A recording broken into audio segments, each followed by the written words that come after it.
Sure. In terms of, there's a variety of ways to go out and build a network.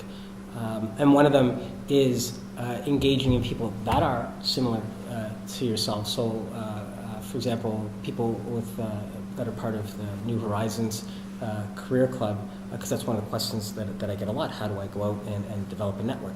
Because it's something very important to developing a career, and also just feeling more acclimatized to where you are.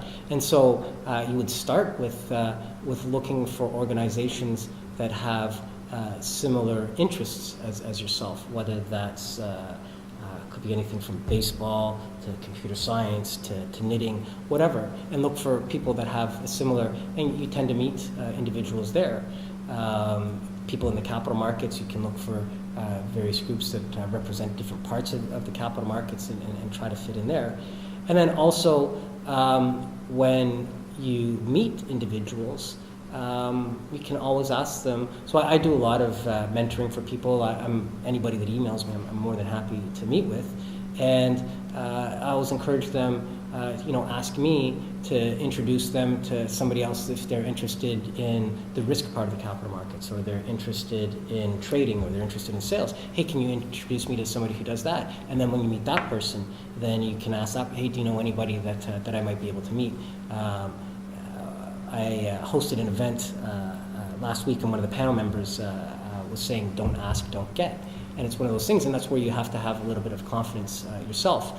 And especially for people that are newer to the country as well. And I have a lot of conversations, especially when English is not your first language, and sometimes people feel intimidated about their mastery of the language, and it kind of inhibits them from speaking and engaging with other individuals. And so you can look for ways to mitigate that as well, like joining things like Toastmasters. Where, again, you take yourself out of your comfort zone and you put yourself in a situation where you're going to be learning a new skill set that's going to benefit you in a number of ways. So going to Toastmasters gets you more confident speaking in front of people. That's good for interviews. That's good for networking. And that's good just for being in the milieu, just as part of society in general. My wife, for example, is from Taiwan, and she did schooling there until she was in grade 9, and then she came to Canada, and she didn't speak English at all, and she had to learn the language and fit in, and she actively went out in her career and did Toastmasters. And I've seen a significant development in her from when she started the Toastmasters to now, in terms of getting that confidence, getting that ability to speak with people and engage in them. So part of networking is having the confidence to go out and actually interact with people, but also having the confidence to reach out and ask people. Look for people on LinkedIn, one of your connections. If they have a connection, you can ask them to introduce you there.